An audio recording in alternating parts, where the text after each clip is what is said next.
Did you really think that Yuji Itadori is absurdly strong just because he's the protagonist?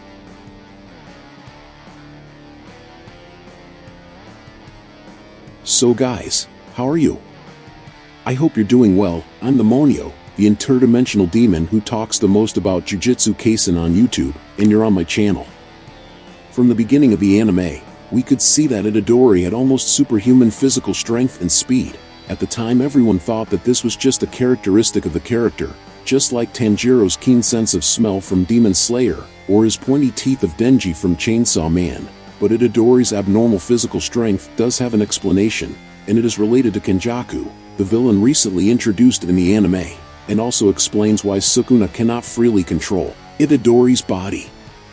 And the explanation is that Itadori is the son of Kenjaku. Yes, Kenjaku is the mother of our protagonist. Yes, the mother and not the father.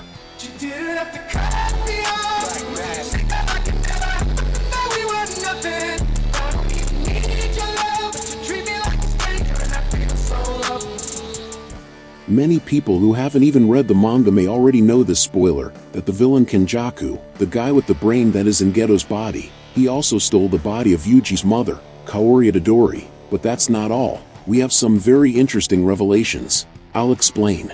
Kenjaku is an ancient and high-level sorcerer in the world of Jujutsu, and over time, he rivaled other sorcerers.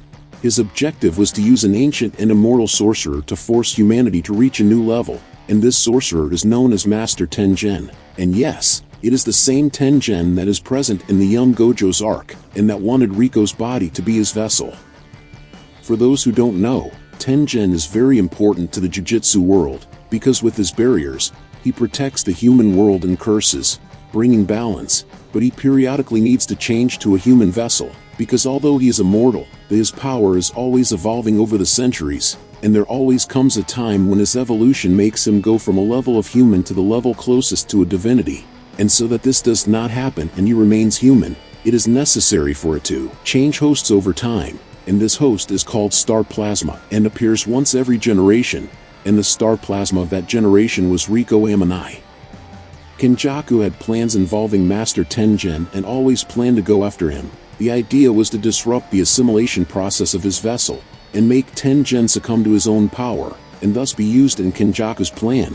Kenjaku then turned against the sorcerers of his time, and already had the idea of making humanity evolve to another level using cursed energy and curses. The first time he tried to put his plans into practice, he fought and lost to a member of the Gojo clan, ancestor of Satoru, who was the user of the 6 eyes at that time, and the result of the fight is that Kenjaku was humiliated. As you may know, there can only be one user of the 6 eyes in each generation, and when one dies, another is always born. So Kenjaku waits until this user dies, and when a new one is born, he kills the child with just a month to live, so that he couldn't grow up and disrupt his plans. But what Kenjaku didn't realize is that whenever a user of the 6 eyes dies, another one appears automatically.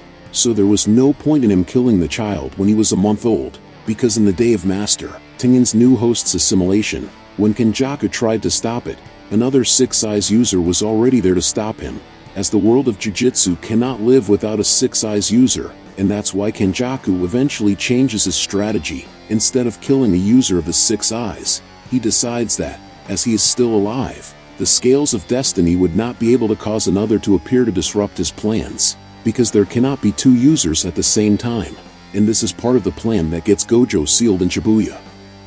Kenjaku is currently in the body of Geto, but he has possessed several bodies throughout the ages, always aiming to fulfill his objectives. In the past he has possessed the body of a woman, who was Itadori's mother, and this makes Kenjaku and Itadori father and son, or mother and son, however you prefer to define it.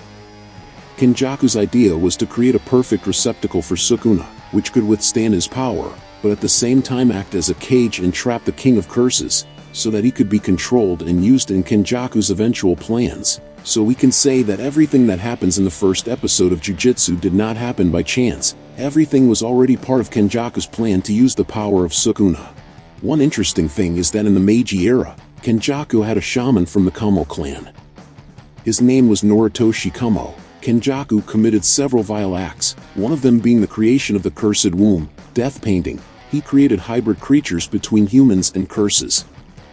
He conducted cruel experiments on a woman, earning him the title of the vilest shaman in history, and since it was Kenjaku himself who conceived Itadori using his mother's body, Itadori was probably the result of his experiments, and this explains why that Itadori has such an affinity with cursed energy, and why he has always had absurd physical strength. Kenjaku still plans to use the curses that are his allies. Since he is in Geto's body, he has access to cursed spirit manipulation, the technique that Geto mastered, and with this ability Kenjaku absolves Mahito, takes his power for himself, and uses his idol transfiguration on the barrier created by Tengen, and puts half of Japan in something known as the culling game, where he forces countless humans to evolve, giving them cursed abilities, and putting everyone inside that barrier to fight, including the sorcerers we already know.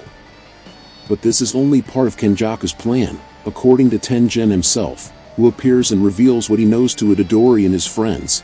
Due to Kenjaku's interference in not letting him transfer to a new receptacle, his evolution continued, as point that his humanity was already gone, and at that stage he was no longer human, and the big problem with that is that at that moment he was a kind of deity, but that divinity was still something close to a curse, and Kenjaku is exactly in the body of someone who can absolve and manipulate curses, as he can freely use Geto's ability. And that was Kenjaku's intention from the beginning of his plan.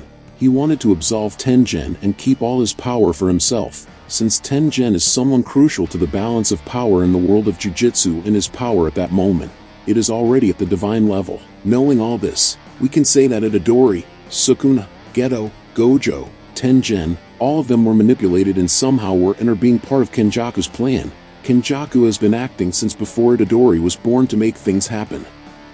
In that point and have that outcome. Of course, many things happen later. Many people die. Sukuna leaves Itadori's body and starts using Megumi's body, and also many ancient sorcerers from the golden age of Jujutsu are brought back in the modern era. If you want to know more about these sorcerers, watch my video in which I make a ranking of the 10 strongest characters in the Jujutsu Kaisen universe. The video will be on the final screen. I believe that Kenjaku is the biggest villain in Jujutsu Kaisen. Although we have Sukuna, who is very imposing and powerful, Kenjaku is the figure who always manipulates everyone, and uses other characters to fulfill his objectives. But what about you? Do you consider Kenjaku the greatest Jujutsu villain? Or do you prefer Sukuna?